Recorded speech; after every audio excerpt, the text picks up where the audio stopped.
police officers is dealing with Cherry versus Ohio, which was a Supreme Court case that set precedent, meaning every incident that follows this case, this is how we handle it whenever you hear that word precedent. So for police officers, it was a win.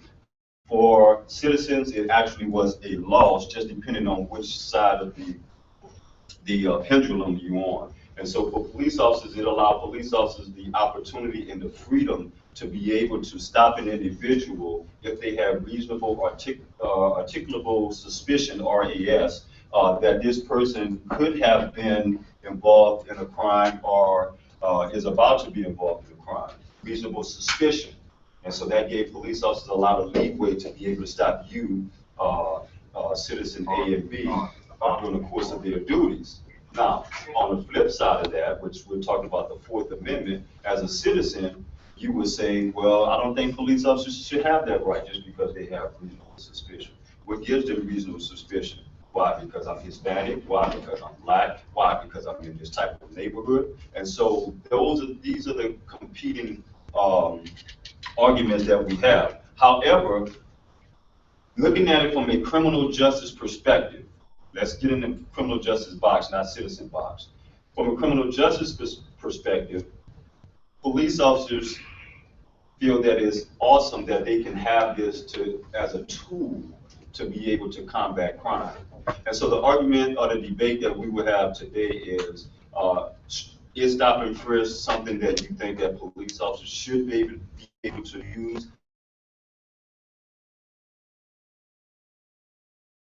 In class and racial profiling, because racial profiling falls underneath that stop and frisk. So those are the things that we would talk about. All right. Have we started filming yet? On YouTube, yes, but not Facebook. Okay. Got it. All right. So let's watch this film real quick. We're not going to watch all of it. I just want you to get the gist of it, and then we'll come together in groups and talk, and then we'll go from there.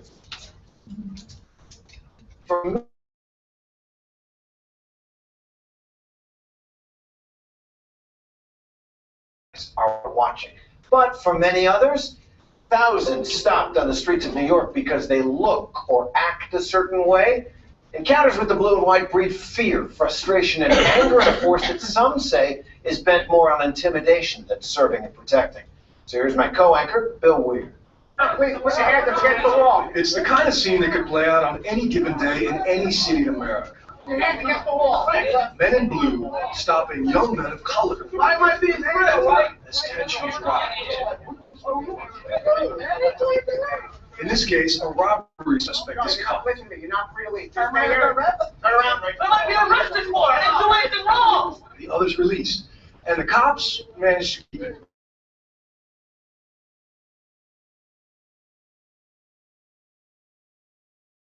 It's an NYPD training drill to reinforce a proper way to do what is known as a 250, that controversial tactic designed to stop crime before it happens. Controversial because critics say 250s rarely happen with this much courtesy and this much probable cause. They say the NYPD stops and frisks way too many innocent men of color for no good reason. He was holding me, he's going through your pockets, going up, down. You want to go to jail? What? Shut your mouth, kid. Why am I getting arrested for? What am I getting arrested for? For being a what? You know that's a good being a what? He's going through my sweater. Then that's when he told me to keep my hands on my head. So I was like this the whole time. Frustrated by how often he was being stopped in his Harlem neighborhood, a 16-year-old son of a cop named Alvin says he hit record on his iPod one night in 2011 as two undercover officers approached. All jobs officers, baby. You keep looking at us like that. I always like I just got stopped like 2 blocks away. Like, Listen to me.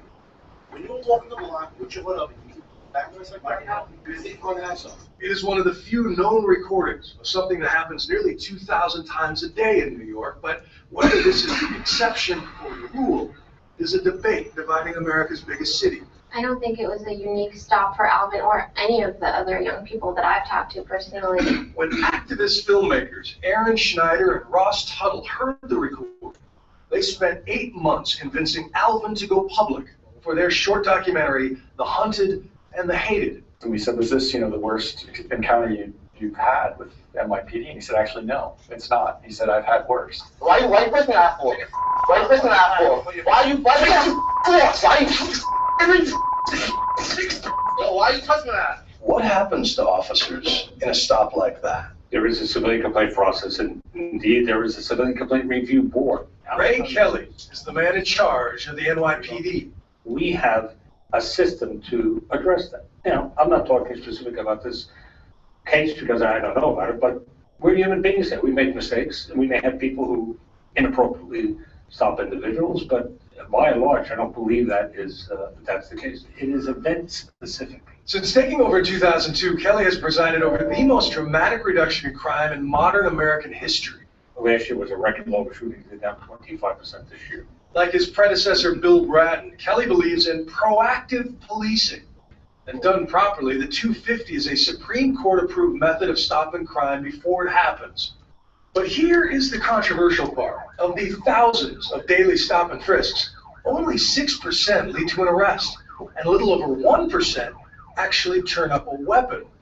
Critics say this is proof it doesn't work. Mayor Michael Bloomberg disagrees. That's the reason we need it, to deter people from carrying guns. We are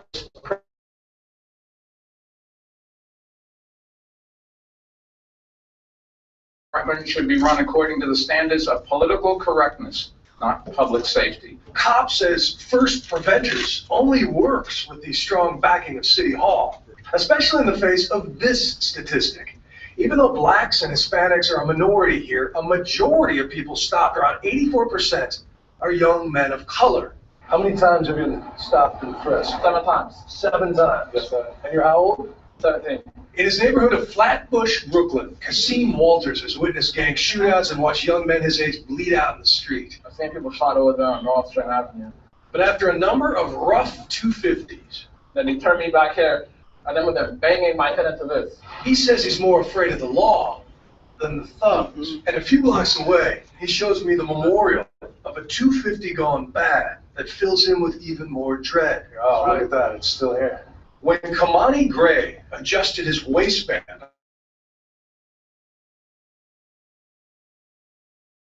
shooting him 7 times, they claim Gray pulled this loaded .38 revolver, later recovered at the scene. But Kasim doesn't believe them. 4 days of angry demonstrations proves he's not alone. When things like this happen, there's no choice. The police are never going to get the benefit of the doubt until we have a relationship with the cops. You know, until Ray Kelly can give us answers. New York City Councilman Jamani Williams is a mentor of Kasim's and a leading critic of the NYPD's methods, like police reports, which show that the reason given for most stops is either a high-crime neighborhood or a suspect engaged in furtive movement. And I have Tourette syndrome, so all I do is make furtive moves. So, you know, I mean, I can be stopped every time I come out of my house. When we wanted to break up crime in the entire neighborhood, well, it's organized crime.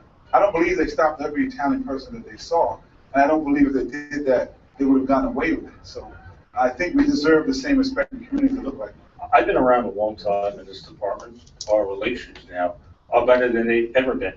One of the reasons is our police officers are now minority majority. This is the most diverse city in the world. We are now more reflective of that diversity than ever before.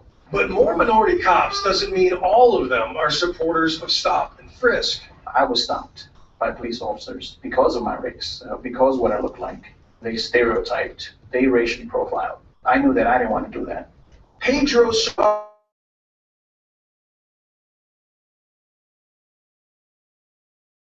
hidden recording of his own. This is about stopping the right people, the right place, the right location. Okay, he is convinced that there is a perverse quota system in place which drives officers to stop minority kids for no good reason. You don't come with those numbers, they retaliate by giving you bad evaluations. That's basically what they did to me. After riding just 2 250s over an entire year, Serrano called for a meeting with the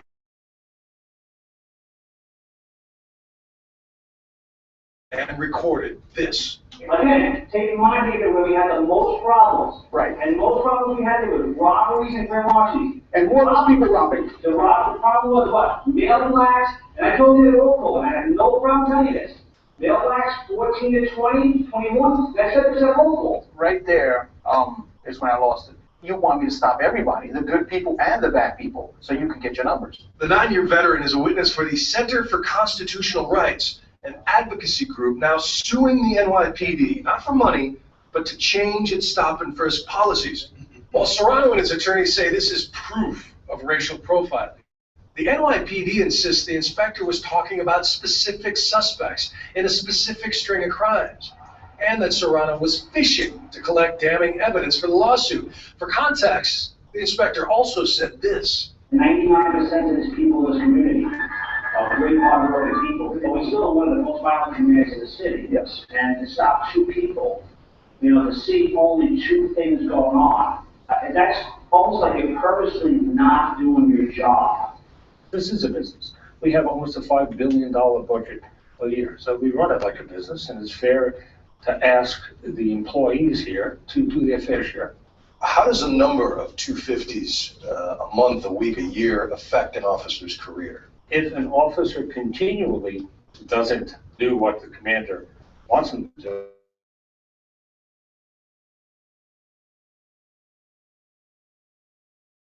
affects it. If you don't meet the numbers, you're a bad cop. That's just how they see it. But Pedro Serrano has no doubt he has negatively affected his career by breaking the thin blue line. You got bad guys out there who want to hurt me because I'm wearing their uniform, and you got the hierarchy who wants to hurt me because I spoke the truth. But Commissioner Kelly insists that race is not a factor. It's just that most of his officers are sent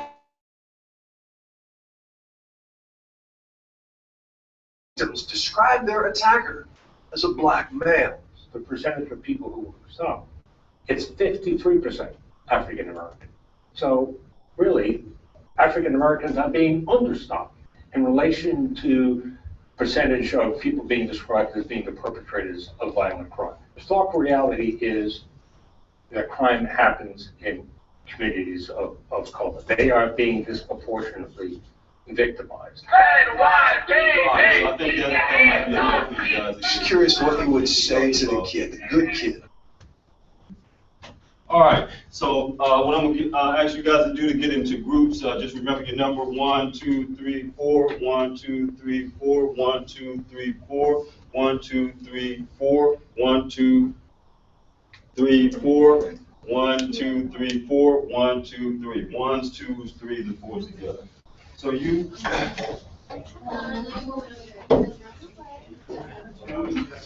Where's the one there? 1s, 2s, 3s, and 4s together. 3s, 3s.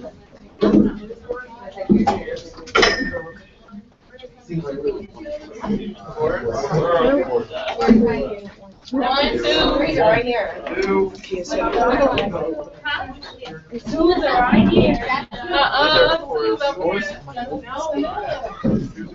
are space. Don't make those jokes to me, man. I know this guy. There's not a lot of room up here. I'm a 3. Who's 2s? What? Hey, look at all the 2s.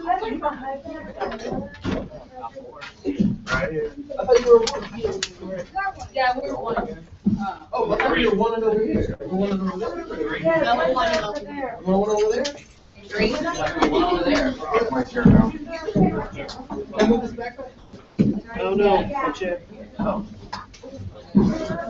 that.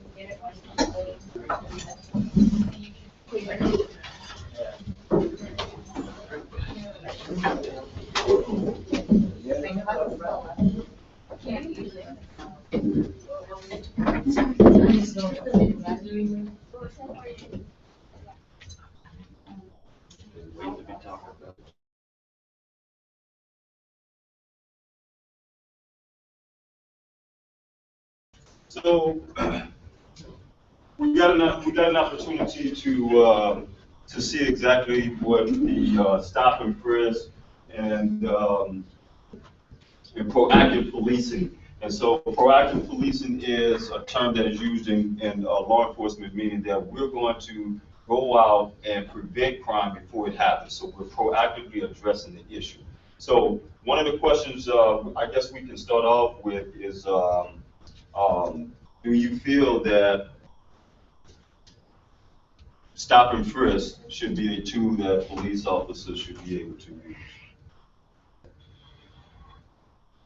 Are we talking amongst our groups or? Yeah. Talk amongst your groups. Yeah.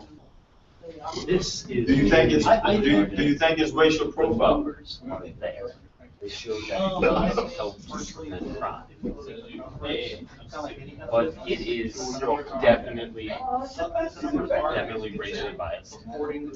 There's, yes, exactly, it's executed. Yes.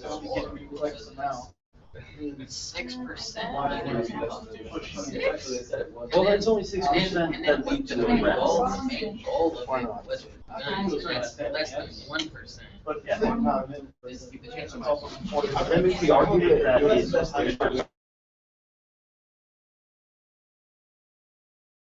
A majority of the officers are in that neighborhood, which are mainly people of color. They're all that big. So obviously the majority of the people they stop are of color. Because they're only going You guys have 5 minutes. There's just no reason to stop them. We'll come back. They have more than enough reasons, other than that they're of color.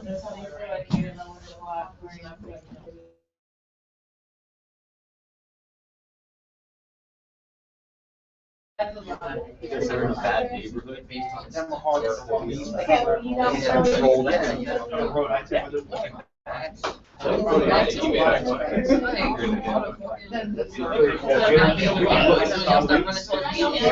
outside the average officer's control of where they're stationed. Yeah, that was pretty.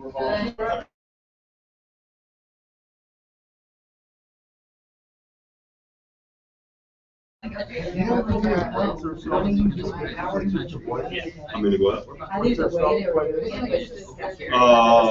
not sure of the, I'm not sure the percentages about how many white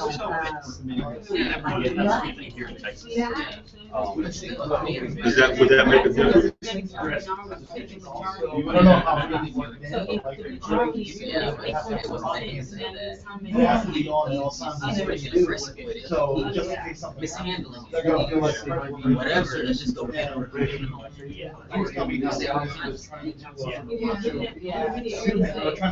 Racial profile. So he basically. I what ended up happening is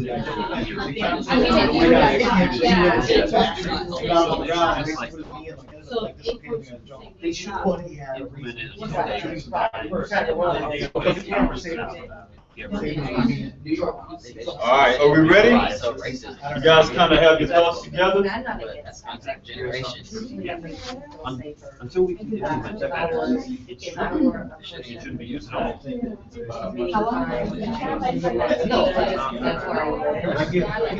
would give me a little bit of sense of security.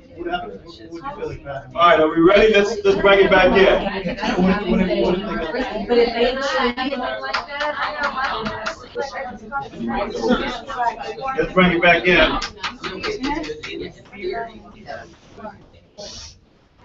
All right, let's bring it back in. And so, I guess the first thing that we can deal with is this legitimized or legalized racial profiling? So maybe we can start with that. So again, remember the Supreme Court case, Terry versus Ohio, allowed police officers to do this very tactic, right? Is this a legalized way of police officers being able to racial profile, or do you believe it's a legitimate tool? Who wants to take the first shot? Yes, sir. I don't think it was ever intended to be that, but I do think that's what it's become. You think that it's become racial profiling? That's what it has turned into, yeah. I think that in theory, it's a solid idea, but in practice, it's straight trash. Anyone else? Mm-hmm. What was the question? No, you. He said that in theory, it was a pretty good idea, but in practice, that it has turned into racial profiling. I think that a lot of them, like I said to the group, I think a lot of the law revolves around motivation. And like you can even commit the exact same crime and you get different punishments depending on your motivation. You gotta ask yourself, do you think these cops are seeing black males walking down the street and going, you know what, I'm having a rough day, I'm gonna go take it out on this black dude because that just makes me feel good? Or do you think that they see a suspect in a crime-ridden neighborhood and they stop him, make sure he doesn't have a firearm that he could use to kill other people? Right. I think a true racist, or somebody who's actually out to get the black community, I wouldn't give a shit. I mean, So you don't think it's racial profiling? I think that it is racial profiling. I think that it is a form of profiling on a community that's suffered through segregation, unfair treatment by the police, has a natural distrust of authority.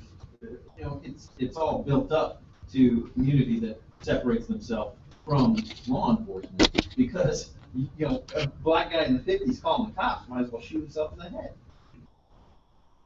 That's not the way it is anymore, but you can't just expect a community like whip around. There's hostility on both sides, and there's misunderstanding and motivations on both sides. So do you believe that racial profiling is okay? I think that to say it is okay to accept a bad thing in society is kind of messed up. Is it bad? Racial profiling is bad or good? You shouldn't think.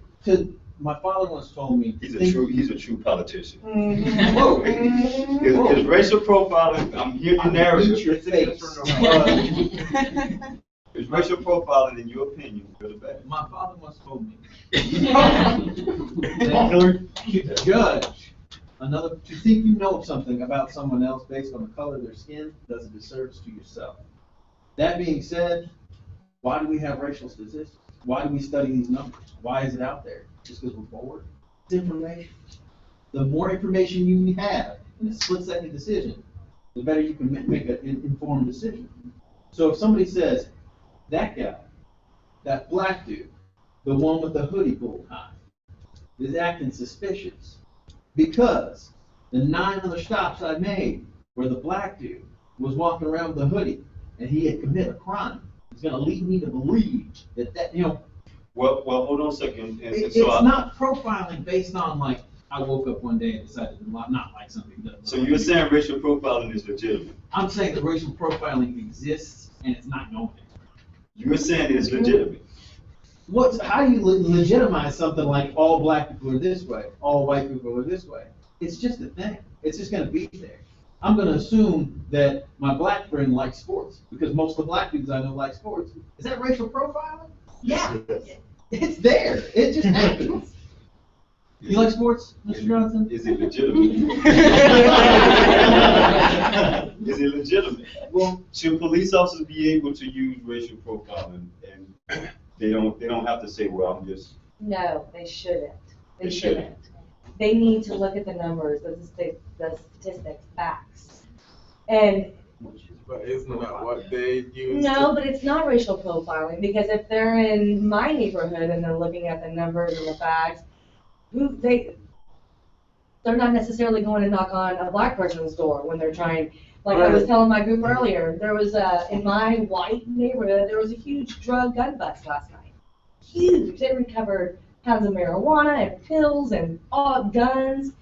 It was in a white neighborhood. Now I know that's kind of off the stop and frisk thing. The way those cops were doing it, those cops should not be allowed to be police officers. I don't think stop and frisk is wrong. No, when you call somebody a mutt, the way they were talking to us, that's not doing your job. That's taking out your aggression on people on the streets, like he was just saying. Well, it's not being carried out right.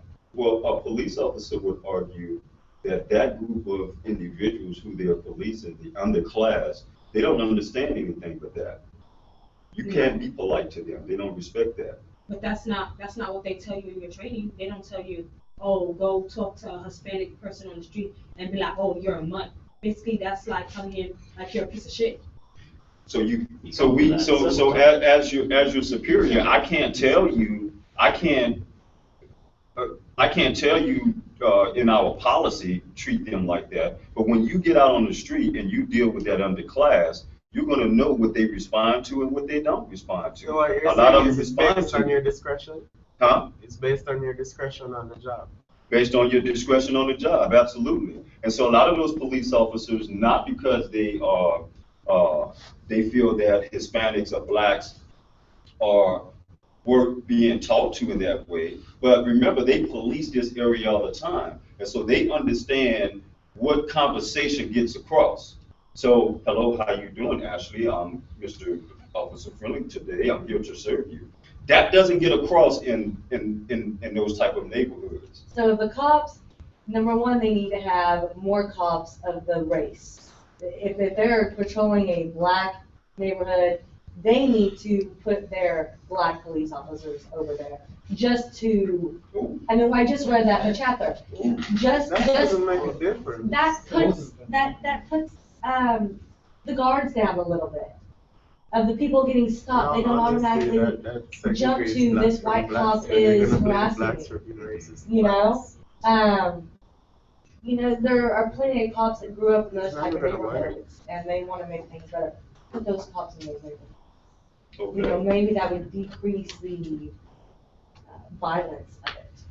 So I think there would be, with what she's saying, there'd be a more connection between the community and the police officers, especially if the officers from a neighborhood that's like a crime-rich neighborhood like that. So that argument has been proposed too, just to kind of catch you up to speed, is that if those neighborhoods saw police officers that represented their race, they would come down a little bit more. But then the argument is that most, particularly in those neighborhoods, you have to put in context, not middle class, but more of the underclass. They will look at a black person who becomes a police officer as a sellout. Yeah. And so so it's not so much about in my opinion, it's not so much about the race, but the institution. And the institution of police, I think the underclass, whether it be white, Hispanic, or black, is opposed to the institution of being policed. Oftentimes they're opposed to being policed because they're doing wrong. A lot of people don't want to see the police because they're not doing right. You know, you like to see the police in your white neighborhood, you know, and so, but let's kind of get into a sketchy and gray area. How about, let's look at it from this perspective, that blacks and Hispanics that are living in these lower class areas are really bringing this proactive policing on themselves. They deserve to be racially profiled. I want to go with Taylor because I know she's passionate about it. I'm coming to you, Chris. I don't think that they bring out well, they do bring out themselves sometimes. If you're in a sketchy neighborhood and you know the police are going to be patrolling at all times, then you shouldn't be out doing what you're doing. If you know that a cop knows when he posts up every day, or he probably switch up, then obviously you need to change something. But in those neighborhoods, some people have ignorance, not meaning without knowledge. So the only thing they know is that. So I think that it's up to police officers to at least try to help the community.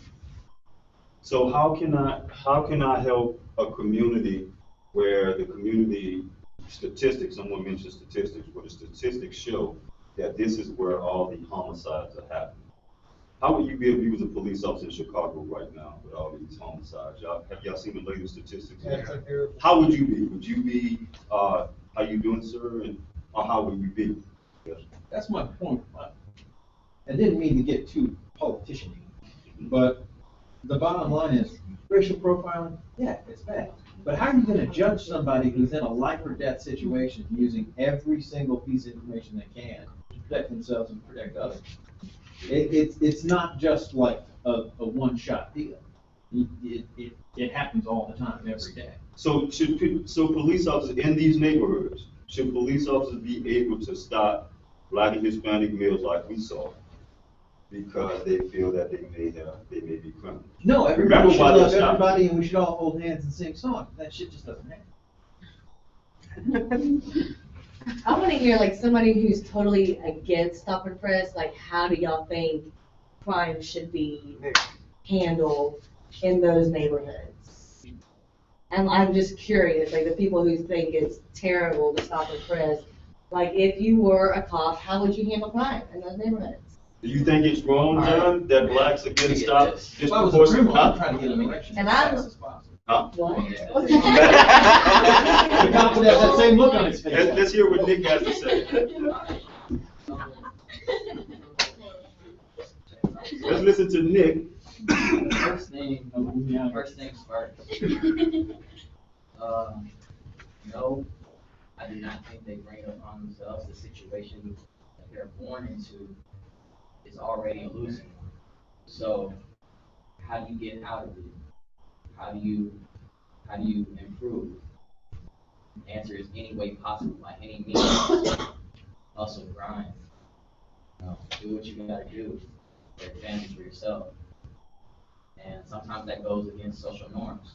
So of course there's gonna be friction, there's gonna be arrests, and there's gonna be statistics. Saying that we should just put black cops and black neighborhoods or Hispanic cops in Hispanic neighborhoods, that's just trying to hush them up, saying, oh, you got a problem, but here, we're putting your own race in there, so, handle your own problems. That's another form of segregation. No, that's not where I was going at No, I all. know it's not where you're going, but that's what it's gonna go to. That's what it's gonna go to. Because, now we don't see all these other different cops. All we see is our own race. Our own race is beating us up. It's just like having those back in the day when there were slaves and they used to use slaves to whip other slaves. Like it's the same fucking shit. And if you're more comfortable being policed by someone of the same color, now who's racially profiled? Yeah, that's true. That's true. But why Oh, do cops have to you can't be understand me unless you're bad? They're trying to make the environment better. So why are they the bad guys? Why are cops They're bad? doing bad Yeah, stuff. because Like, now think about this. Like, the cops were more like heroes. Cops were more like heroes. Like, think about this. Y'all have anything bad to say about firefighters? No, because Not they a don't. damn thing, 'cause they don't be doing that. that shit. Let him talk. They don't be doing that. If cops were acting more like heroes, like they're supposed to be, we wouldn't have this problem. We wouldn't have this problem. But how can they act like heroes? Give me some examples What of do you how mean? a How cop can they be a can hero? be. Okay, instead of going up and calling people mutts and saying, No, I agree with that. or I know you do, but I'm saying, like, when you go in the bad neighborhoods where bad stuff's gonna happen, is you shouldn't be going there with a bad attitude and thinking like, oh shit, it could be a life or death situation. It doesn't have to be a life or death situation. If you can go up there and be respectful, I mean, yeah, I know, Mr. Johnson, I know you said that, sometimes that attitude or that type of language doesn't work, but it doesn't hurt to try it. You don't just go up in there and have that Rambo mindset and expect to get results. I know everything's about by the numbers, and yes, they are running the business, but don't also businesses have HRs and freaking customer service? Why can't police have fucking customer service? Why can't their discretion be limited? You can't just go into that situation with that type of mindset and expect, like I said, expect results. The only thing you're gonna get is those statistics that everybody's been seeing. Now flip what you're saying and talk about the people they're stopping. Instead of saying that about cops, say that about the people they're stopping. That's true. And yes, It's a middle type those of types of situations, yeah, you can't. But But you wait, still have to. But you also Do you gotta still think have to about go? it. Okay, that you see that guy. You have your suspicions. Everybody's gonna have suspicions. That's just like you said. Racial profiling is not going anywhere. You have your suspicions because those numbers, those statistics, and everything. You go up to the person. Do you have to be at 100% right then? At that point, you have to go from 0 to 100. Just as soon as you stop them. No, it doesn't have to be like that. You can go from a respectful situation, and then as soon as they really confirm your suspicion, yeah, sure, go Rambo. But until that point, there's an escalation of force. There's an escalation of what's it called? Of aggression. So you're saying everything can stay the same, but the cop's attitude towards its audience, everybody it deals with, needs to improve.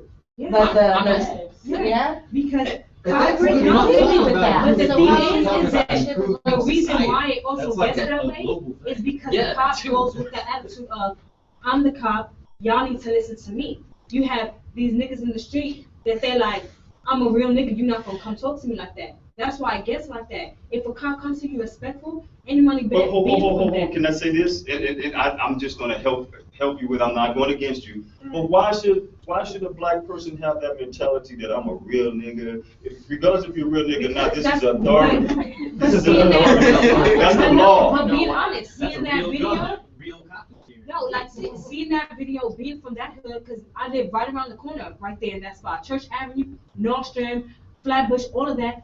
Those are people that been raised there. Like, people just think like, oh, that's the hood. Like, no, people was actually brought up together. Like, you go out there and everybody's gonna think, oh, it's this nigga hates that nigga. In reality, you know how many people is close there? They brought up together there. They live together. They know each other there. That's how they make their money. They live over there like that. So for somebody to just come in and just think like, oh, I'm the boss, you're gonna do But this. it's illegal. What they're doing is against Not the everything law. is illegal. Okay, but can I say this? Not every Can I person say that this? stays Hold on outside one is selling second. drugs though, actually. You can't just think of No, but the somebody real nigga that you just No, referred but- to, he's probably money legitimately. The father of my two kids, You know? he'll be outside hanging out. You know how many times he's got stopped? How many times I had to go outside to go see why they stopped him for? He don't sell drugs. He never sold drugs a day in his life. Well, then he should be okay. But no, but that's the thing, he It's should. the people. No, he should be But okay. he's not. But the cops that come, that think they have that, oh, Let me, Right, can I say they don't this? need to be going Can I around, say they this? need to bring it down. Let me say this. I'll be very honest with you. I think the individuals, the blacks, you call them niggers. but it's not only black, so I'm just The, saying like. the niggers, the blacks, not only I think black. those individuals that have that type of mindset, the reason why they are so, have an adverse opinion against, police, I think because they're doing wrong. And so, I'll tell you, so say for instance, if it were me, and I was getting stopped, and I felt that it was racial profiling. I understand the stereotype of black men, so I understand why I'm getting stopped. But because I know I'm innocent, because I know I have not committed any crime, I'm gonna give him his 5, 10, 15 minutes, whatever it is, and I'm about my business. But I think it's the mentality of a lot of people who are doing wrong. And when police come, you know, even if they're not, as Ashley is saying, even if they're not doing wrong at that moment, like, okay, you didn't catch me this time, but what is my lifestyle? I'm a drug dealer, right? And so that's why I have this adverse opinion, because maybe you didn't catch me right this time, but if you continue to be proactive, you probably are going to catch me. So I think Itzel and then Chris, I remember your hand was up, Itzel. Did you forget? I think it needs to be both. We need to change the mentality, but also the people need to change the mentality of how, Yes. you know, they Speak up. interact. There needs to be a relationship between each other, like the community and police. It doesn't necessarily have to be the same race in the community, but it has to be like a normal relationship where we can help each other and not see that, oh, you're the bad guy or the community is the bad guy. I think it needs to be more a relationship. Is it all the police fault? No, I don't think so. Can I Oh. Yeah, go to Chris. A lot of people can't help but look at cops a certain way. Look through that little blue window. Cops can't help but look at other people a certain way through that little blue window. So the only way to really get people to relate to a situation is to make it to where they can look next to the person and have that same kind of judgment. Now, ladies, you go through your guy's phone, and that dude flips out on you. What are you doing? This is my privacy. Don't touch my phone. Like, He's guilty. how guilty is that dude He's right guilty. now? Exactly. Right. That's all you need. Or she wants to use your phone because she needs MapQuest. And she said, can I use your phone? Oh, you think that's slick. You think that's slick. Or maybe you just want your privacy respected. Exactly. That's true. Ooh, that's a good argument. Nah, that's Or maybe you're like text off his phone. That sounds like a shooter's excuse. No, what I wanted to touch base on what you said and what she said about meeting in the middle, because personally, I think that's true. Because when I was younger, I mean, I didn't grow up in the best neighborhood, but whenever we got stopped, it was like, why are they always stopping us? Well, maybe because I knew somebody in the car had a weapon, or somebody was smoking. Because to be honest with you, I didn't hang out with the best people. Nobody in my family comes from the best, I guess you could say, traits. Well, the cops were calling me a month ago. I just bought a house. in a predominantly white neighborhood. And what the person said that called the cops on me was saying a suspicious Hispanic male with tattoos is walking around the corner. Well, I had heard my dog started barking in his kennel, and he got out of his kennel. And this is about 11 o'clock at night. The kennel made a lot of noise, so I'm thinking, okay, my senses are hitting, somebody's in my backyard or something. I grab my flashlight, and you know, I'm not a felon or anything, so I actually have a concealed carry license, and I'm a big gun advocate.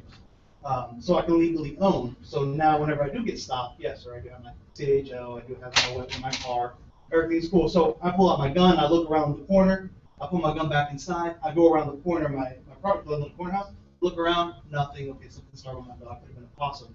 5 minutes later, I hear a lot of bang, constable's office. And I open up, and you know, it's one white guy, one black guy that are cops. And they're like, hey, you know, how you doing, officer? They're like, okay, you know, we heard a suspicious Hispanic male with tattoos was wandering around in your yard. I'm like, well, that's me. And you know, they asked me, can I see your ID? You know, is it okay if we come in the house? Yeah, come in the house, you know. And I had my handgun sitting right there. I told me my handgun's right there. Here's my CHO, here's my credentials. I was some pretty much profiled. Somebody, whoever called, I don't know who it was, said suspicious Hispanic male. I was profiled right away. Tattoos, yeah, I do have them. You know what I'm saying? I didn't they were starting, you know, you can tell they were kind of like, something's going, you know, they felt, you know, it's a nice neighborhood. I mean, they probably don't see much. But the way I projected myself too. Was like, yes, sir, you know, here's my ID, here's this. I was very respectful. Back when I was 16, it was like, I was very belligerent, I guess you could say. I was very ignorant. I didn't talk with respect. But when I spoke with respect to the police officer, right away, I noticed he put his guard down. I gave him my ID. He's like, do you mind if we take a look around? I'm like, yeah, no, by all means. Come inside. I could have been like, no, I don't want you in my privacy. But you know what? I knew I didn't do anything wrong. I knew I didn't have anything illegal in me, on me, or anything in my house. You know, my wife was upstairs. Everything was cool. It's like, okay, no, you can come in. That's fine. And I told them what happened, what could have caused, you know, because they said it sounded like somebody was breaking into a backyard. I'm like, okay, well, my dog got startled. He started barking. He dragged his kennel. Made a lot of noise. I came around the corner with my flashlight looking around. Yeah, it did look suspicious. You know, I was wearing a tank top, so, you know, you can see a lot more of my tattoos. So what they heard was Hispanic male, tattoos, suspicious activity. But it was the way I presented myself, with respect. Versus when I was 16, if they would have done that to me, I would have been more disrespectful. I've been, why are you, why? But again, it's the way I presented myself. So again, that's why I said meet in the middle. I could have been completely belligerent about it, but I wasn't. Right. That's good. I like that. I agree with what they both said regarding the attitude of the person that's being stopped. Like if they didn't resist as much, if they just cooperate with what the police officer has been told to do, then things wouldn't go to that level of aggression. As I was told once, if you have a clean conscience, if you have nothing to fear, just follow the law, do what you're being told. If, like at the end, if you haven't done anything wrong, you're not gonna be convicted of anything. So just do what you're being told, and everything's gonna be good. So let's go back. Let's turn the page. I'm glad you mentioned that. So let's talk about the young man who got killed in Baton Rouge, Louisiana. That young guy. Y'all remember the guy who got killed? 2 police officers, and remember that he was selling CDs or something like that. Was that his fault or the police fault? Was that the one where the guy was on the ground completely? He was on the ground completely. And it took out one shot, right? Yeah, I 3 think times. Right. I think that's. That's cops that should be Yeah, cops. that's cops that should be cops. Yeah. Yeah. Really? Why couldn't you pull out the taser instead of the Exactly. gun? Why couldn't you shoot chose him to in the use leg, bullets. shoot him in You the chose to ankle use so it bullets. can't go You anymore? don't shoot. Isn't the taser on the same side too? Yeah, but you shoot to eliminate the threat, but they were point blank range. You could have very easily gotten the leg or an arm or something that wouldn't have killed him. Or the But at the same time, Well, if you shoot him in the leg, Now, can I say this? Y'all not gonna like Mr. Johnson because of my views. I think he would like it no matter what. Why? He should have just been respectful from the beginning. He would still be there. How you gonna be respectful if somebody got their knee in your throat? Would you be respectful? Would you respect me if I had my knee in your throat? I have a really good imagination, so I always pretend that a cop is like a person with a gun, I don't care where he puts his knees or his hands. I mean, I'm gonna have to talk to a therapist afterwards. But so he has a gun at the same time. There's something if he puts a bullet free, then I'm gonna be super. So now let me ask you. So this is what I want you guys to see. Y'all cannot see. This is what I want you to start thinking. If you can't look at a scenario from two sides, then you're not looking at it. You're looking at it from they call it a myopic view, meaning one way. You need to have a panoramic view. And for me, although the outcome is not satisfactory or the outcome is not the best outcome, when I go over that whole scenario, I say, man, if he just would have been quiet and kept still and let the police do what they wanted to do, this man would be there. You're never gonna get street side justice. Now, you don't believe that? No one in here believes that if he just would have let the police officer do what he wanted to do, would he be there? You have the right to remain silent, just shut your mouth. Now, what was he doing that was... The call, excuse me. So what was, yeah, the call was that he was selling CDs and he possibly had a weapon. Police officers come up. Of course, they were at 10 already because they got the call from the dispatch that this guy has a weapon. If he has a weapon and he's doing wrong, and I'm a law enforcement officer, he may try and stop his threat. I'm his threat. So I'm on 10 already. So I'm already nervous. I don't want to die. So immediately when I go and he sees I'm in uniform, that means I represent the law. So when I approach him and try to figure out what the situation is, when I start getting resistance, coupled with the fact I know he's possibly armed, coupled with the fact, I'll be honest, he's black, got a lot of goals in his mouth, I'm nervous. I'm just being real. This dude is, and so then they wrestle him down, and he's still. So I don't know, I'm nervous. So I'm not absolving police. The outcome was wrong. You know, it's never right when someone dies. But how or what could he have done, the victim, to still be here today? Cooperate. Then we don't even have these. If you look at every scenario, I mean, he didn't even have to necessarily be quiet and stay back. He could have expressed his opinion, but as far as cooperating. Just cooperate. Yeah. If you look at every scenario with the police, with the exception of the one where the young lady was filming her boyfriend in the car, and we still don't know what happened prior to that. But look at every scenario with the police. Each one of them, the black guy is resisting. Not saying they're resistant to the fact that they should get shot, but let's take criminal justice out of the way. Let's look at life preservation. What could you have done better to still be here today? Does that make sense? Go ahead.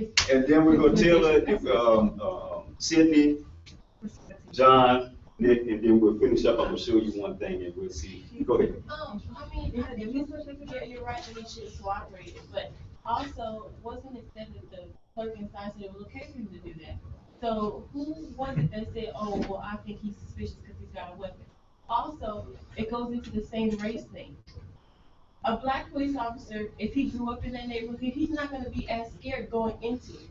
But you have the white police officers who have never been in those neighborhoods, never grew up in those neighborhoods. So of course they're going to be scared. They don't know. And so they see it. And so like they're seeing it from their point of view, like, oh, well, they should just be doing this, they should just be doing this. Well, you've never seen how I grew up, so you don't know what I do. That was actually racial profiling. Yes, it is. But I don't know why they put them in this situation. And then they're wearing bulletproof vests. I'm not wearing a bulletproof vest. So if I do have a gun and I shoot you still gonna live. I'm not. I think a police officer shoot to kill and you don't have to do that. There are other places on the body to shoot if you do feel that threatened and you feel like I should shoot you. Proven countless times.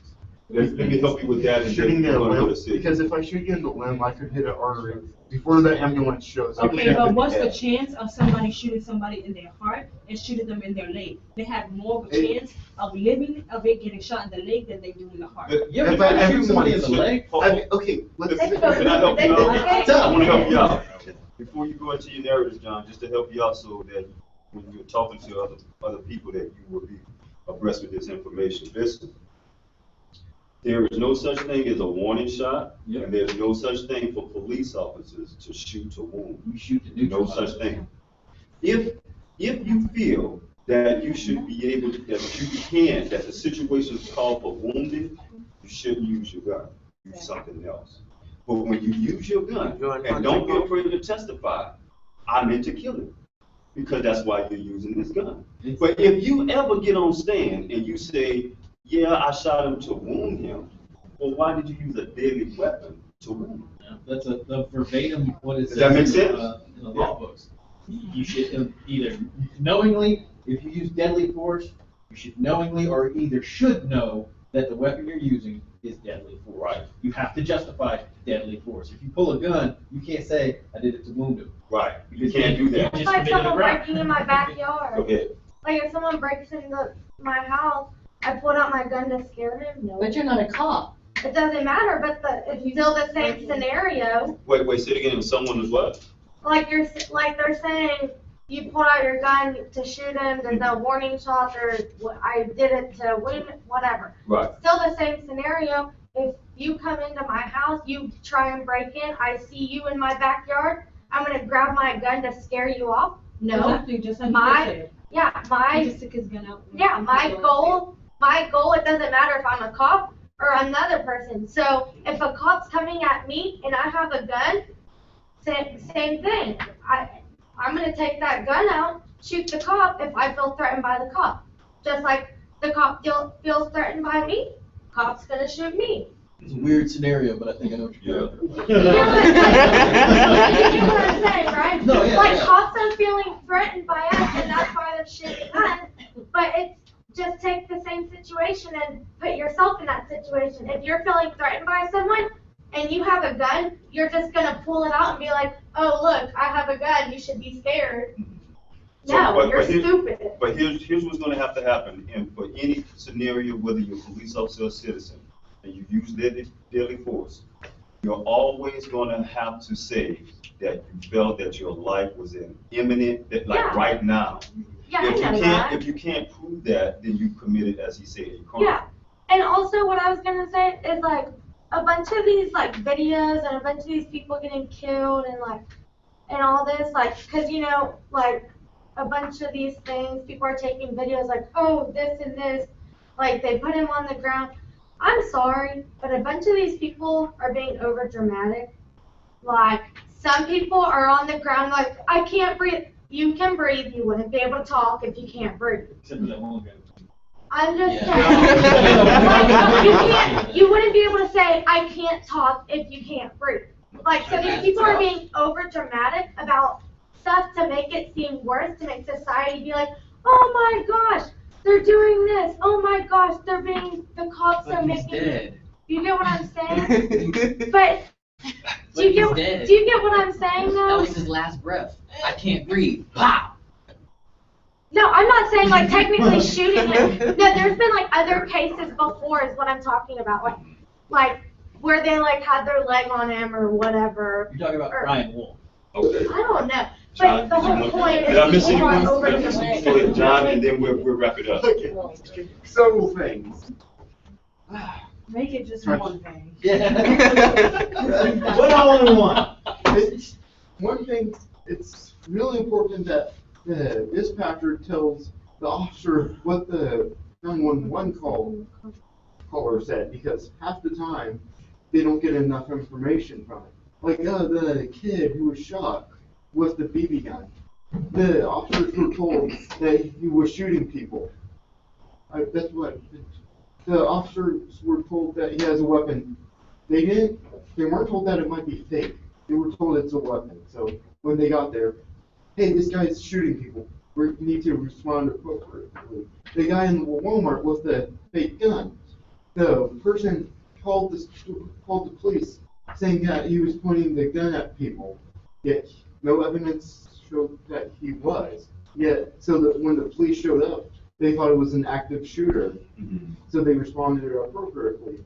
It's the people who call the police who should be responsible in some of these cases, because what they're saying is getting people killed just as much as everyone else.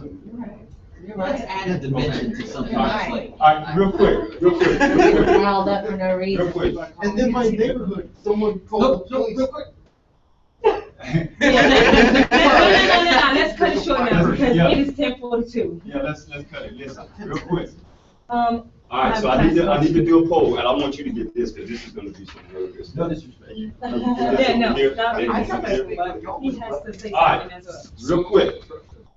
This is the question before we leave out of here. I want to poll each and every one of you. Is racial profiling right or wrong? Racial profiling, is that In what right or aspect? wrong tactic? Like black or white, right or wrong? Just boom. Just black or, do you feel racial profiling is right or wrong? Wrong. Oh, sorry. Wrong? Wrong. Wrong. Wrong.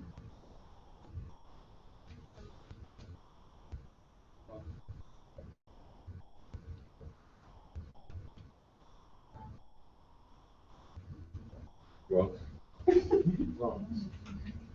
Are you saying because you believe it, or you?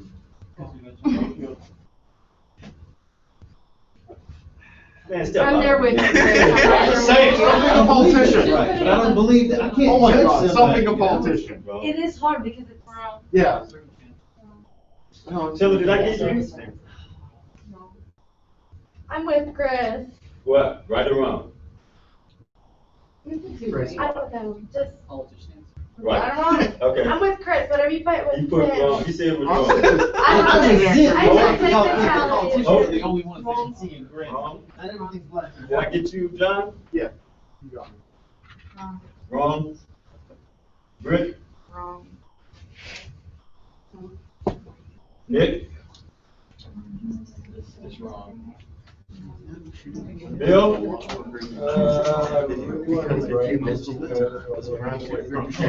So we have one right. Who said right?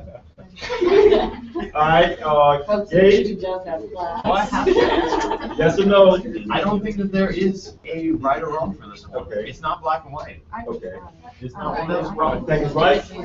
So we have two right. I don't think either. Huh? It's right? And Brad? What do you think? Really? Huh? Right or wrong? Come on, guys. Just think about it. Is racial profiling right or wrong? Did I get you something? It's wrong. Wrong. All right, so we have 5, 10, 15, 20, 23 people. 20, So what you saying, Mr. three over Johnson? here. Mr. Johnson, I'm over here. So we have So 23 people and No, 3 no. racists. Hold on a second, I need your attention. Just don't, hold on. Give me 1 second.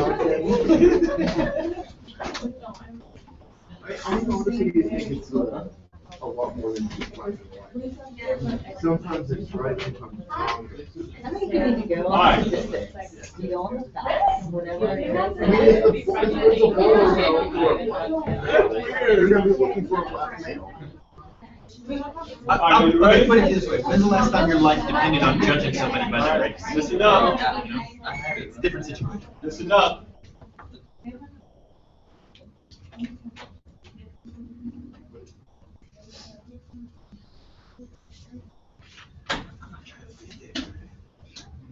Wrong, 23.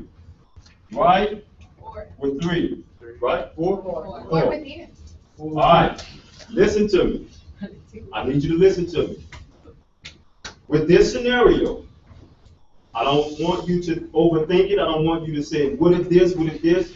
It is what it is. I'm giving you a scenario. Are you with me? Got it, come on. All right, so I've just not deputized each and every one of you guys. Y'all are police officers. You're sitting next to your partners. And so you're in roll call, and I'm the sergeant, and I've just told you that we're having some robberies. We're having a rash of robberies going on, and we need to catch them because the citizens are scared. We need to catch these individuals, and I'm putting it on you tonight to go out and catch these guys and put them behind bars. Are y'all ready? Y'all ready to go out and go get them? Yep. All right, so be on the lookout for robbery suspects. All right, so now you're driving. Drive with me. That's it, we don't get any more information? That's it. Robbery suspects, we're thinking we want to go ahead and solve this crime. So y'all driving, right? So you're driving with your partner. You come to an intersection. Are you with me? Mm-hmm. You come to an intersection. You have two cars. They both have the same infraction. So stop them. The infraction is that their tail light is out. Both of them. Are you with me? Both cars.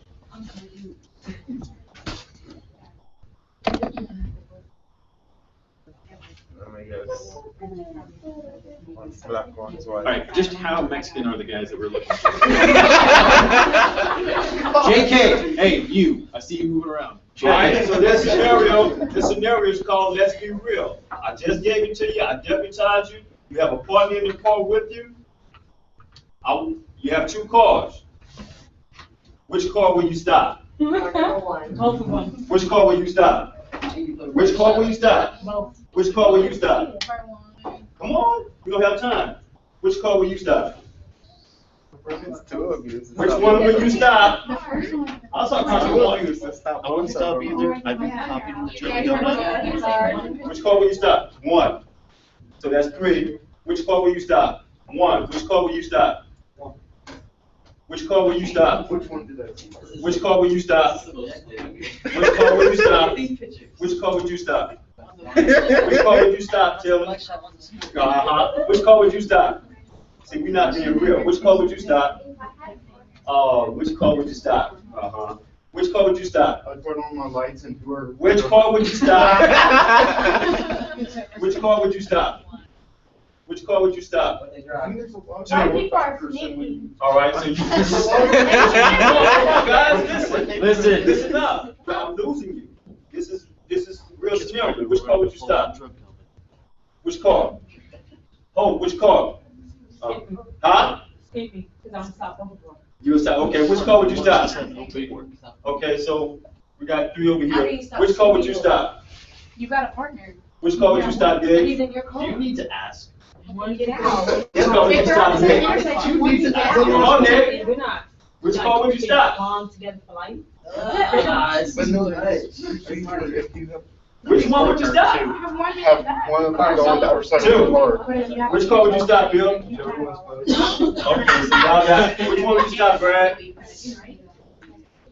Which car would you stop? Chris? My father once told me. Oh my God. So I stopped one all day. So listen. We have a Texas, we have a future Texas senator right here. Make a point. Hey, smoke is bad. So which one would you stop? You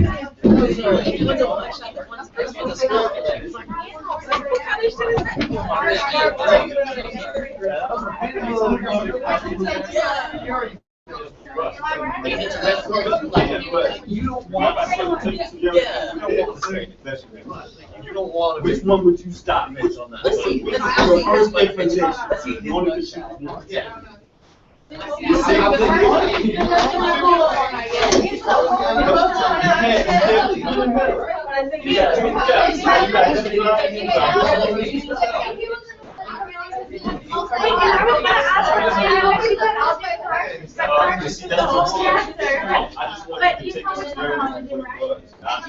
Not all the other stuff. Just give me what you can give me. We need a little bit more context. It's a plan. You can't have a level of context that will help you make a good decision, but based on what you have, what decision would you make? I would stop there. One, I'm saying that. nervous, I wish I never stopped. John. What? You don't have to bully, do you? No.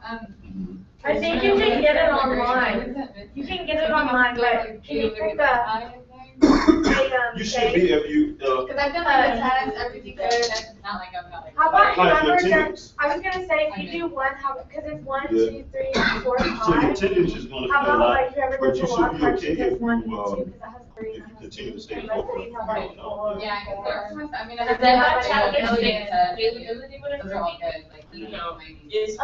It's like on the Make very sure you front come to page. class. You have to go to desktop. Yeah, attendance will help you out a whole lot. Oh, like a Okay, lot? Okay. But I can't tell you because it's on you. Yeah, well, yeah, we'll talk about that. Okay. All right. Okay, thank you. So we see y'all Thursday, right? Y'all are presenting Thursday? She's doing the last 2. Who's presenting Thursday? Who's We're not presenting one presenting? We are, I. Okay, so Thursday, y'all, have you gotten with your group yet? Let's You need to get with your group, y'all present the chapter Thursday. So you only have to do like one of these two. It's you. You never, Me? you never saw, Who? y'all didn't look on Right D2L? here, I'm now just Oh, y'all looking. not paying attention. I don't She see. did, you know that. Who am I with? Bradley. Now, Anna, see, that's gonna, determine your grade, you better get that in, that's a, it's Done. it's just how. Okay, so you're doing So, this one? what are we doing? Okay. Organization. I know I covered the class. wrong constitution No, it's itself, not your fault. because it's my thing, but I'll deliver it. Okay, we'll just do the best two. I'll do the first. This is a lot more. I mean, yeah, we can meet up after class one day and work on it as a group. Okay, so that's not very. It- We have to don't- meet up in like the evening. Not all of us have to be there at once. Well, also, like I said, the book's online. You better get out of here. That's what I said. The next time. But.